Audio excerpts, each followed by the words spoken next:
Hello guys, ఇక్కడైతే chocolate wrapping చూపిస్తున్నానండి. First అయితే ర్యాపర్ తీసుకున్నాను, తర్వాత బటర్ పేపర్ తీసుకున్నానండి.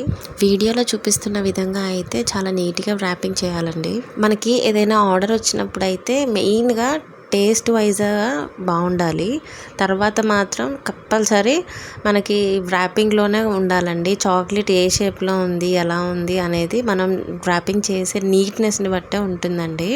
క్లీన్గా నీట్గా ఏ డిస్టర్బెన్స్ లేకుండా మనం ర్యాపింగ్ చేసుకోవాలి.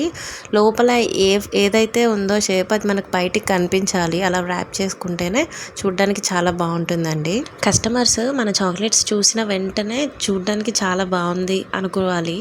వాళ్ళు అలా అనుకోవాలంటే తప్పకుండా మనం నీట్గానే చేయాలండి ర్యాపింగ్ మొత్తం అయిపోయినాక ఫైనల్ లుక్ ఎలా వచ్చిందో అంత కమెంట్లో తప్పకుండా షేర్ చేసుకోండి.